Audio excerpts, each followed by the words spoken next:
Olá pessoal, tudo bom? Boa tarde a todos. Infelizmente não puderam todos participar da aula de ontem presencial e dali então, como prometido, eu sempre vou estar disponibilizando para vocês um vídeo sobre como foi a aula e quais seriam então os tópicos apresentados. Lembrando que os slides, eles são já postados no AVA logo no dia da aula mesmo, para vocês poderem estar estudando. E depois disso, então, como não consegui fazer a gravação no momento da aula, eu trouxe essa gravação para vocês, tá bom? Então, vou estar compartilhando com vocês os slides dessa aula de hoje. Vamos compartilhar essa tela.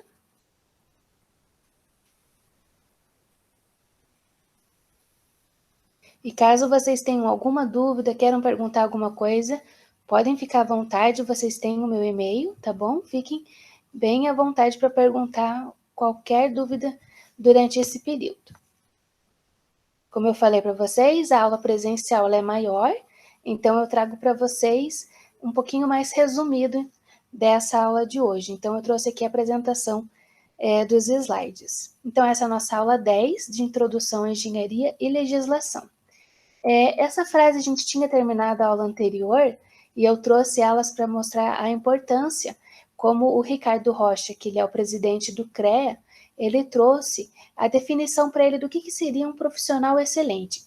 Então, vocês como engenheiros, como que vocês seriam o melhor de vocês, né? Qual que seria a melhor característica desse profissional? Então, o profissional excelente, segundo o Ricardo Rocha, é aquele que domina as técnicas. Então, a gente sabe que esse conhecimento já é provindo através de um conhecimento que vocês vão adquirindo durante a faculdade, se especializa com frequência, já que o conhecimento, a cada dia, ele é aumentado, e, além disso, observa as mudanças tecnológicas, se atualiza e age com ética. Por isso que a nossa aula é tão importante. A gente, tanto na aula anterior quanto nessa aula de hoje, a gente vai discutir um pouquinho mais sobre a ética, sobre essa importância dos nossos atos frente às outras pessoas. Então, a princípio, a definição diz que a ética é a ciência que estuda os valores morais que orientam o comportamento humano em sociedade. Então, é o nosso comportamento com o nosso próximo, dentro do nosso trabalho, dentro do nosso dia a dia, como que nós agimos frente a diferentes situações. Na prática, agir com ética é agir de acordo com a moral que é instituída. Então, existe uma diferença entre esses termos sobre o que é ética e sobre o que é moral. Então, mas o que a ética nos ensina? Ela nos ensina, em primeiro momento, a agir de maneira racional a partir de argumentos, critérios e conceitos. Então, a gente vai agir conforme aquilo que nos foi ensinado que é certo, que a gente tem essa concepção nossa no dia a dia. Nos auxilia também a tomar decisões prudentes e realizar sempre uma ação mais adequada. Nos ajuda também a estar refletindo sobre a vida como um todo, não apenas uma vida isolada, mas quando a gente pensa em ética, a gente pensa na nossa atitude, como que ela vai interferir a vida do próximo, o meio ambiente e assim por diante. E além disso, um dos pontos que são mais importantes é essa visão humanitária, já que a ética nos ensina como que nós vamos tratar as pessoas de uma maneira mais humana, sendo então complacente, né, sendo cuidadoso com o próximo. Então, existe essa diferença entre o que é ética e a moral. Num primeiro momento, vocês vão lembrar então que a ética é numa forma mais abrangente, já a moral são costumes específicos de cada um. Então, a ética, né, num quesito geral, ela nos ensina também o que é certo ou errado de uma maneira mais ampla na sociedade. E moral seria o costume de cada um. Às vezes, cada família tem um jeito de ver a vida, né? Igual a gente tinha comentado, cada sociedade tem uma forma diferente de enxergar o que é certo e o que é errado. E nisso a gente também esteve citando um exemplo que existe uma tribo indígena, por exemplo, que a grande moral deles, a ação que eles têm que tomar é conseguir enganar o próximo. Aquele que conseguir enganar, ele é tido como inteligente e ele é possível, então, de ser eleito como um dos líderes da tribo. Então, note como é diferente do nosso dia a dia esse tipo de costume. A gente não quer enganar o próximo, né? Pelo contrário, a gente até vai contra esse tipo de visão. Mas dentro dessa tribo em específico, Para você crescer ali dentro e ganhar uma liderança, seria necessário estar, então, agindo de uma maneira que conseguisse enganar o próximo. Isso mostraria para eles um quesito de uma inteligência maior de conseguir burlar o sistema. Mas para a gente, isso é imoral. Essa é a questão sobre a moral e esse padrão de costume. Então é necessário a gente verificar como essa moral e costume, eles têm características diferentes de acordo com o que a gente está lidando. Então, o nosso próximo ponto que a gente vai estar discutindo é essa definição, então, com relação à diferença de como que funciona, então, essa parte de conseguir diferenciar a moral com a ética. Então, moral em si é um conjunto de costumes, normas, regras e valores, e são princípios estabelecidos dentro de cada sociedade. Então, cada sociedade tem uma visão, uma forma de como eles agem. Ela norteia o comportamento de cada indivíduo no seu grupo social. Então, existem alguns locais que a religião ela é diferente da outra, então eles têm um costume diferente, por exemplo, de fazer as orações durante o dia, ou, por exemplo, de guardar ou não guardar um dia da semana. Isso são formas diferentes de como as pessoas agem, né? Então, esse é a moral, é como cada um vai agir de uma maneira diferente. Outro ponto também que a gente pode estar citando para vocês seria o caso, por exemplo, das mulheres. Algumas mulheres, dependendo da sociedade, elas não têm essa liberdade de poder, por exemplo, sair na rua, ter cargos de liderança, ou até mesmo não estar vestindo, por exemplo, uma burca, é necessário esconder os cabelos. Então, nessa questão é a moral daquela sociedade em si, são os costumes deles. Além disso, a moral é o fruto padrão cultural vigente e incorpora as regras eleitas necessárias para o convívio naquela sociedade. Então, para eles não ficarem assim, no sentido de acharem que está fora do costume deles, que você está desrespeitando, quando você vai a um local onde os costumes são diferentes, o mais adequado é você buscar, então, se comportar de uma maneira mais respeitosa possível. Então, recomenda-se, por exemplo, se eu vou em algum país islâmico, é necessário e é mais prudente que a mulher possa, então, esconder os seus cabelos e evitar, né, um confronto com esse costume daquela sociedade. O nosso próximo ponto, então, é essa diferenciação da ética com a moral. Normalmente eles são utilizados como sinônimos, porém eles não são iguais, eles não podem ser vistos, né, da mesma maneira. A diferenciação entre eles é que a ética ela faz um estudo com relação à conduta humana e à relação dos valores. Então eu trouxe nessa figura uma diferenciação para vocês verem que ambas lidam com o que é certo e com o que é errado. Porém, a ética ela é mais abrangente, ela implica num consenso na adesão da sociedade e é guiada pela cultura da sociedade. Então, a partir disso, são construídos os valores morais. Já a moral em si, ela é mais específica dos costumes de cada sociedade, ela também vai lidar sobre o que é certo e errado, e ela é formada ao longo do tempo pelas experiências daquela sociedade, sendo guiados principalmente pela consciência de cada um. Então, esse é um ponto muito interessante, porque a gente pode ver que como cada um vai estar agindo conforme o seu pensamento, conforme aquilo que pensa que é certo, que então vai deitar a cabeça, né, de noite no travesseiro e vai saber que agiu da melhor maneira possível. Então, na moral, a gente faz um trabalho dele ser caracterizado mais como um fator individual, de acordo com cada pessoa. Já a ética é um fator coletivo. Alguns exemplos, então, de ética moral. Ajudar quem precisa, seja alguém que está precisando de uma ajuda financeira na rua, um idoso que precisa de auxílio para atravessar, ou você viu que tem um animal que foi atropelado, então você quer ajudar ele para que não aconteça um outro acidente maior, você cuida daquele local, então também é possível você estar ajudando o próximo. Nesse sentido, é claro que cada pessoa pode ver de uma maneira diferente. Alguns pensam, por exemplo, se alguém pede dinheiro na rua, que prefere, ao invés de dar o peixe, ensinar a pescar. Então, ao invés de te dar dinheiro, eu vou te dar um prato de comida, ou ao invés de te dar um auxílio financeiro, eu vou lhe oferecer um emprego. Então, isso também depende da característica de cada um cada uma das pessoas, né? Outro ponto de exemplo de ética e moral é o fato de cometer os atos ilícitos, aqueles que estão fora da lei, né? Então isso também mostra como que é a conduta da pessoa, tanto em frente das outras pessoas, quanto alguns atos que são cometidos de maneira errada. A gente tinha comentado de alguns vídeos que o pessoal grava, inclusive, vendo situações onde a pessoa perde a carteira, perde o dinheiro, e as pessoas notam aquilo, algumas, né, acabam tendo a decência de chamar a pessoa, devolver a carteira, devolver o dinheiro, porém existem outras situações onde há um ato ilícito, há um roubo ou um furto, né, pode ser a pessoa notando ou não, mas quando a pessoa não nota, então a gente chama de furto, né? Então, nesse caso, a pessoa não percebeu que ela perdeu a carteira, perdeu o dinheiro, a outra pessoa pegou esse para ela. Infelizmente, né, nesses casos assim, a gente estava comentando de alguns vídeos que o pessoal gravou para ver a reação das pessoas.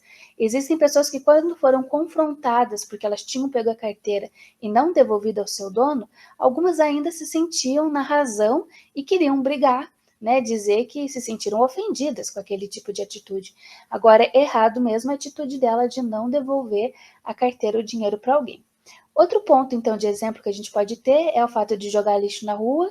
Infelizmente, mesmo quando existem lixeiras, o pessoal não se preocupa com o meio ambiente, aquela situação, quero me desfazer desse lixo, acaba jogando, e isso é ruim porque traz prejuízos para o meio ambiente, traz, né, um entupimento de bueiros, causa algumas inundações, dependendo de eventos pluviométricos, de chuva, então isso também são atos no dia a dia que pode sim ser um exemplo desse confronto com a nossa ética e com a nossa moral.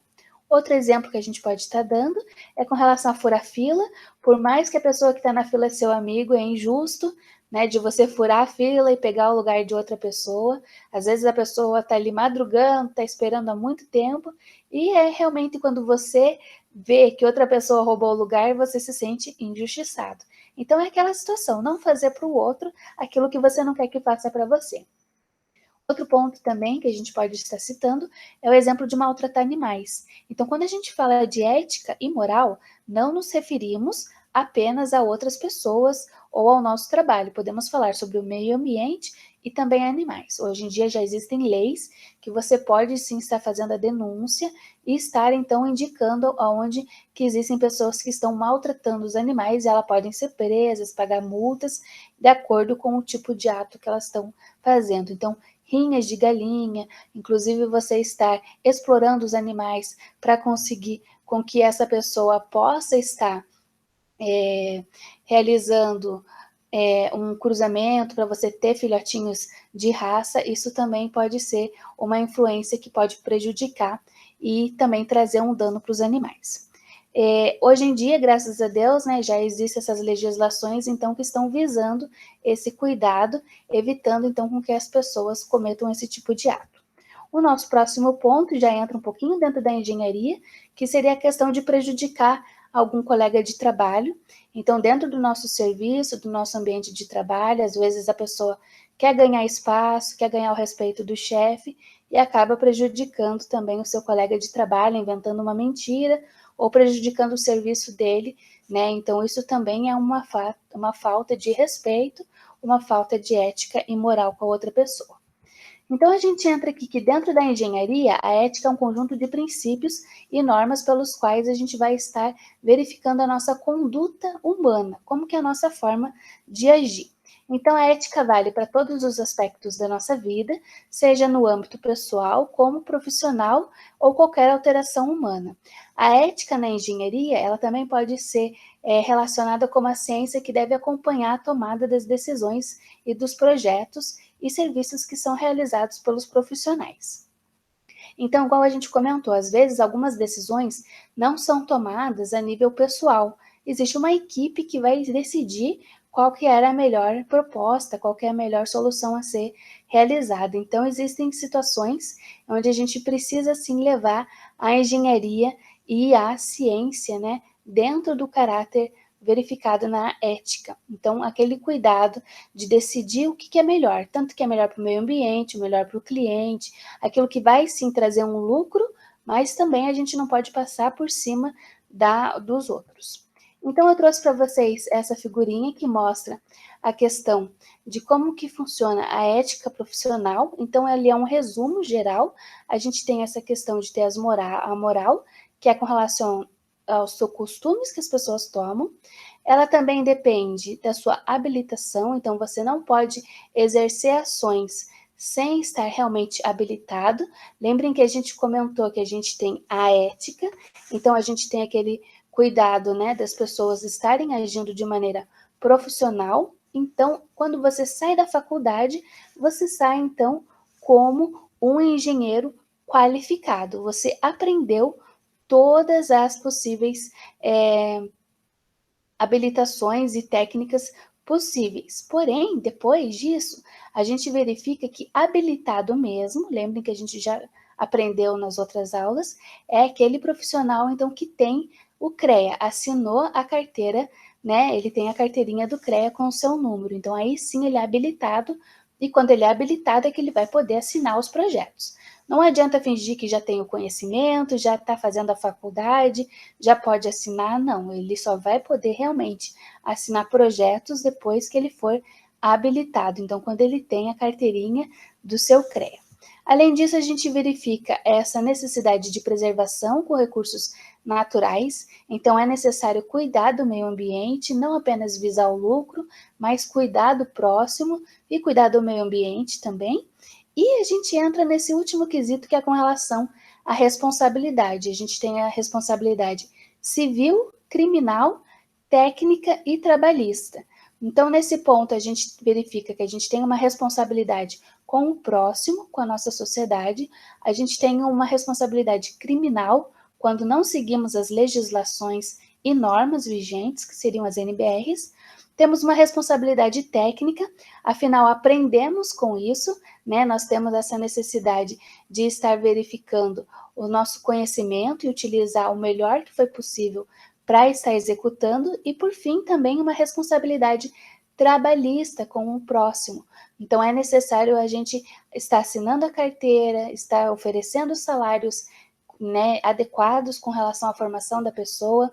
Outro ponto muito necessário também é aquele cuidado de você oferecer boas condições de trabalho. Então, a pessoa recebe o EPI, está num ambiente de qualidade e, por isso, ela pode estar, então, exercendo as suas funções de uma maneira mais humana possível. O nosso próximo ponto, então, como recomendação para os engenheiros, dentro da ética, é que eles devem acompanhar todas as tomadas de decisões dos projetos. Lembrem que a gente falou que quando assinar a RT é o nome de vocês que vão estar lá no registro, então vocês vão precisar tomar as decisões e estar verificando passo a passo tudo que está sendo feito. Então vocês assinaram um projeto, tem que acompanhar ali no dia a dia como que está sendo feitas as ações. Além disso, tem que zelar pela segurança, saúde e bem-estar das pessoas durante a execução das tarefas profissionais. Então, zelar para que todos estejam, por exemplo, com os EPIs, com boas condições de trabalho. E, além disso, lembrar, né, de qualquer maneira, que a ética vale para todos os aspectos da nossa vida. Não é apenas a profissão, mas também o tratamento, como lidamos com as outras pessoas. E, por fim, deve-se atuar apenas nas suas áreas de competência. Se você ainda não tem competência, né, não tem habilitação para trabalhar naquele projeto, existem formas de você estudar, fazer especializações e aumentar essas características no seu CREA. Caso isso não seja feito, então você não pode assinar o projeto. Isso seria contra a lei, seria antiético. Então, eu trouxe para vocês aqui uma figurinha que demonstra sobre a ética no trabalho, essa necessidade de você dar o exemplo. Então, dentro desse caráter, o primeiro ponto aqui é o papel do empregador, que seria o chefe. Então, a gente sempre fala que o primeiro que tem que dar exemplo é a própria chefia. Então, ele tem que dar o exemplo, definir o valor para junto da organização, além disso, planejar ações que repassem esse valor. Então, se a própria chefia ela já toma as ações de maneira adequada, então ela vai agir de forma ética junto com os outros colaboradores. Quando os colaboradores e funcionários veem que o seu chefe ele é ético, ele é correto, ele não vai escutar fofocas que foram feitas, então o pessoal fica mais respeitoso com ele também. E agora, com relação ao funcionário, a ética do trabalho.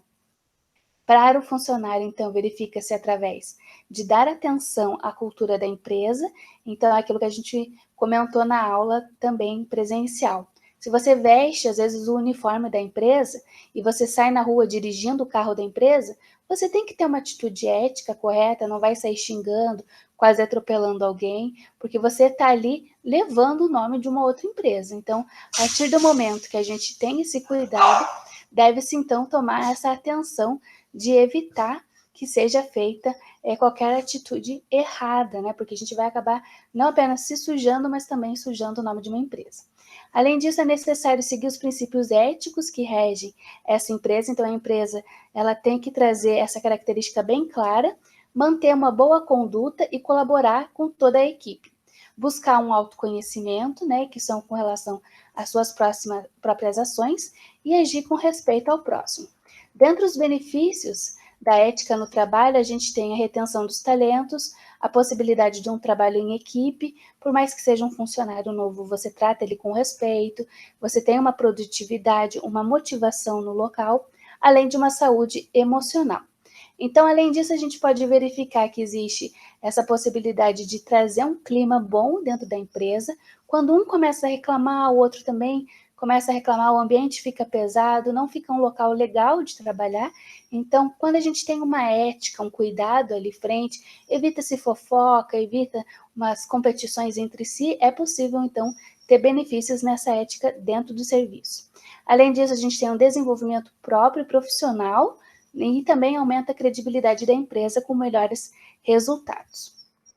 Aqui eu trouxe para vocês uma figurinha que demonstrava sobre como fortalecer a ética no trabalho, depois vocês podem ler com mais calma, mas os principais aspectos seria a comunicação, então é importante ter essa comunicação clara entre o funcionário e a empresa, ter essa cultura bem registrada, então, por exemplo, a empresa vai tomar o maior cuidado de estar, por exemplo, dando razão para o cliente, se estragar determinado equipamento, eles podem estar ali fornecendo, por exemplo, um equipamento como troca, oferecer um serviço de qualidade, ir até a casa da pessoa e fazer o reparo ou a substituição da peça. Então, isso entra na cultura de como que a empresa lida frente aos problemas. Além disso, traz um autoconhecimento, é possível ter regras que trazem, então, essas características claras de como que vão ser feitas as ações, e, por fim, também a possibilidade de ter denúncias, caso algum funcionário note algo errado, ele possa ter essa liberdade de poder estar alertando, né, a alta chefia. Bom, por fim, então, a gente verificou e até pedi para o pessoal marcar esse slide, é o mais importante de todos, que são os 3 documentos que regem a ética.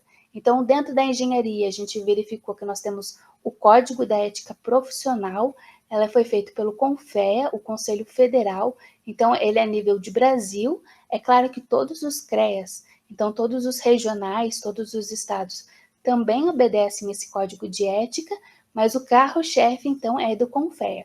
Então, quando a gente fala da engenharia, a gente tem esse código de ética. Quando nós falamos sobre a cidadania, nós temos a Constituição Federal de 1988. E, por fim, quando nós falamos da humanidade, de como nós vamos tratar o nosso próximo, a gente entra na Declaração Universal dos Direitos do Homem, que foi feito pela ONU.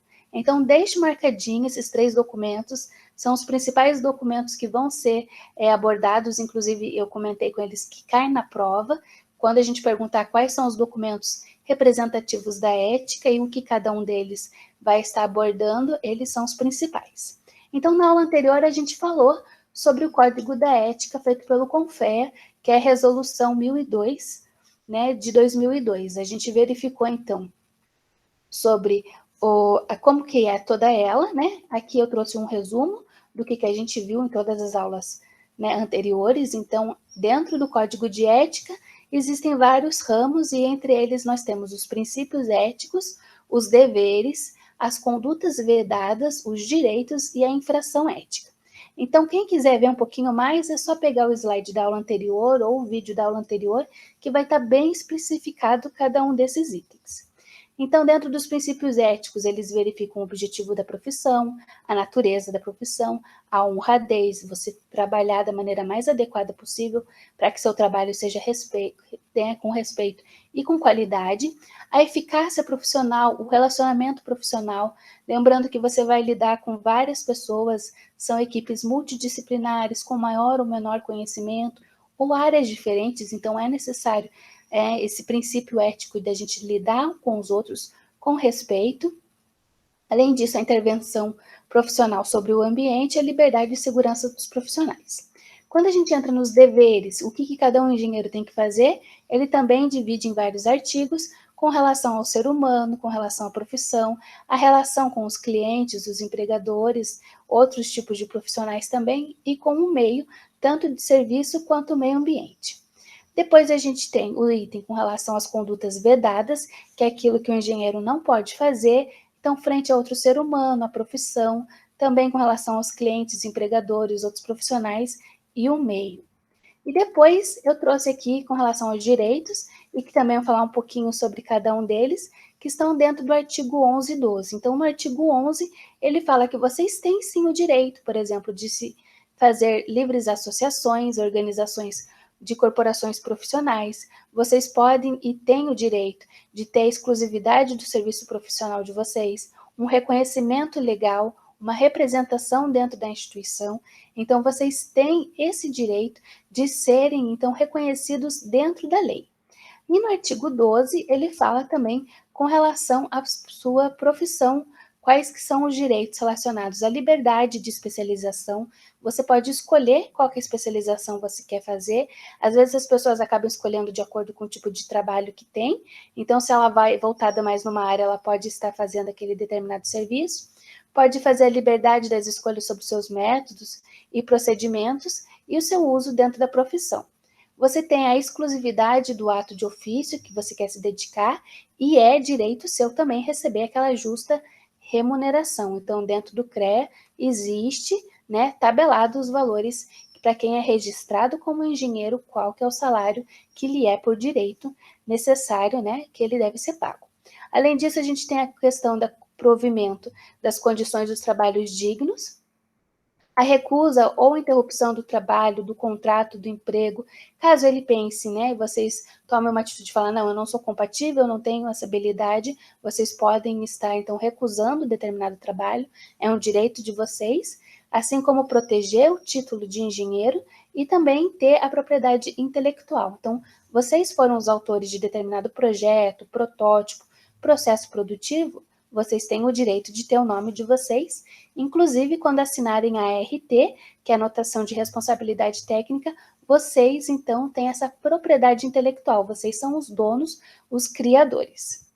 E também a gente fala que ele tem a questão, dentro da ética, é um direito de ter uma competição honesta dentro do mercado de trabalho, liberdade de poder se associar a corporações e também ter propriedade do seu próprio acervo técnico profissional que eu comentei com vocês. Então, quando a gente fala de acervo técnico, são todas as RTs que vocês vão acumulando durante o serviço de vocês.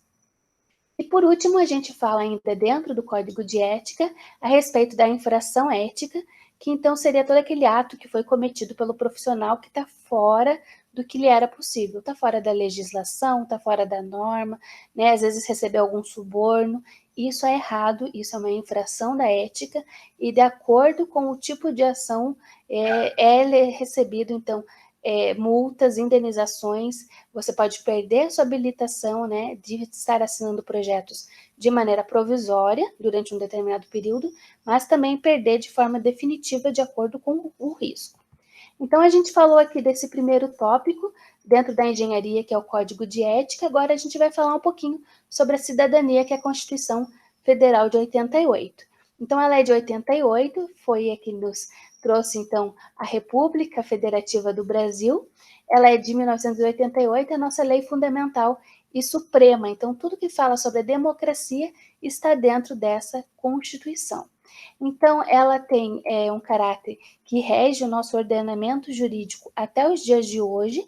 A sexta resolução era desde que nós fomos república, então essa é a nossa sétima e está relacionada desde que houve a independência do Brasil. em 1822, né? Ela é a 7ª Constituição que o país tem.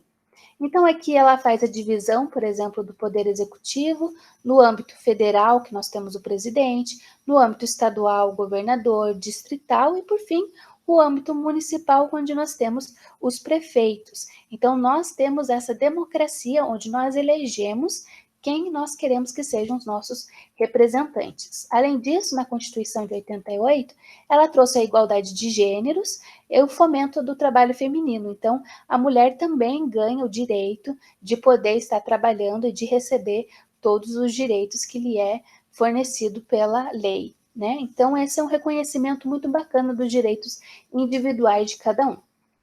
Além disso, ela ficou reconhecida como a Constituição Cidadã, por justamente estar relacionada com a cidadania, esse processo democrático no nosso país. Por fim, a gente verifica também, né, no seu capítulo específico sobre direitos garantidos, onde é fornecido que todos nós, humanos, né, todos nós cidadãos, temos direitos, então, à educação, saúde, trabalho, moradia, lazer, segurança, previdência social, proteção à maternidade e à infância e também assistência aos desamparados. Então, note quantas coisas nos é garantido, são direitos que nós, como pessoas, temos dentro da nossa Constituição Federal. Então, ela vai descrever sobre os deveres e direitos, e aqui eu trouxe para vocês um resumo, né, para quem quiser dar uma olhadinha sobre quais são os principais fundamentos da República, nossos objetivos e as nossas princípios de relações internacionais. Então, aqui também tem uma outra figurinha que fala sobre os direitos e garantias fundamentais, lembrando que todos nós temos direito à vida, à liberdade, ao poder ir e vir, à igualdade, então, independente do gênero, independente da religião, independente de onde você nasceu, você tem direito a essa igualdade, todos temos direito à segurança e também à propriedade. Então, vocês, quando tiverem um tempinho, deem uma lidinha, né, nesses 8 aspectos aqui que foram relacionados sobre os nossos direitos que estão na Constituição. Então, por fim, no artigo 5º, ele fala sobre nossos direitos à vida, saúde, educação, trabalho, moradia, liberdade de expressão, opinião, crença, o nosso direito de poder ir e vir, igualdade, e também o caso de você poder receber indenização caso haja algum dano moral, material ou também estético. Então, note como a Constituição, ela, apesar de, né, de ser um pouquinho mais antiga, ela abrange sobre os nossos direitos de uma maneira bem ampla.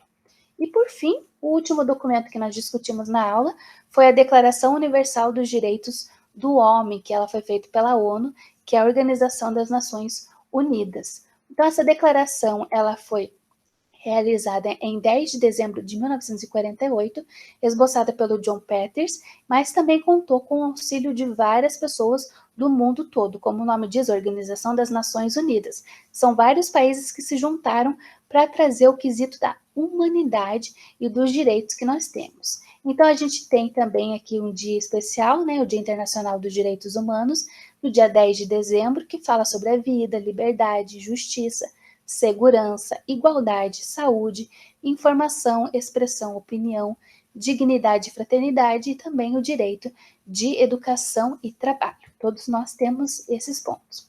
Aqui eu trouxe um slide para vocês que vocês podem verificar sobre a ONU, como que ela, o que ela é, por que ela foi criada. Então, vocês podem dar uma lida nesse material para facilitar o entendimento sobre a ONU. E, por fim, eu trouxe essa declaração, a DUDH, que é a Declaração Universal dos Direitos do Homem da ONU. Então, ele fala sobre os direitos que nós temos a um nível de vida suficiente, que todos possam tanto ter pessoal quanto para sua família, uma saúde, bem-estar. Aqui no Brasil a gente tem o SUS que nos atende, então se eu mudei, viajei, eu posso ser atendida pelos médicos num outro estado. Além disso, a gente verifica a possibilidade, o direito que todos nós temos para alimentação, vestuário, alojamento, que seria moradia, né, assistência médica, além de outros serviços de segurança, de estarmos, então, com esse cuidado, tanto em questões de estarmos inválidos, viúvos ou na velhice, todos eles vão nos dando esse respaldo de cuidado sobre os nossos direitos. E, por fim, tem esse resumo, que seria como fosse um mapa mental com os conceitos e terminologias dos direitos humanos. Então, peguem os slides, leiam esse material com calma, aprendam um pouquinho mais, que a gente vai estar discutindo, né, desses quesitos na prova. Então, são esses 3 documentos principais: o Código de Ética, a nossa Constituição e os direitos humanos. O principal propósito, quando a gente fala dos direitos humanos, é então estar assegurando a todos um direito à alimentação, segurança, assistência médica e educação. E por fim, tem aqui um pouquinho sobre uma história de como que foi então gerando esses direitos humanos, como o pessoal foi verificando essa necessidade de termos legislações que nos protegem. Então, desde antes de Cristo, né, em 539, vocês podem estar lendo esse material e vendo como lá depois, em 1945, a gente teve a Declaração Universal dos Direitos Humanos. Bom, com isso eu encerro os slides. Vocês podem ficar à vontade de estarem estudando eles. Caso tenha alguma dúvida, eu fico à disposição para responder. Caso seja possível, eu encontro vocês na aula presencial, mas eu sempre vou tendo esse cuidado com vocês para que vocês tenham material no AVA e que vocês também possam ter esse material agora aqui num vídeo em menor tempo, porém com qualidade, para que vocês possam estar aprendendo um pouquinho mais também. Muito obrigada a todos. E qualquer dúvida, estou à disposição.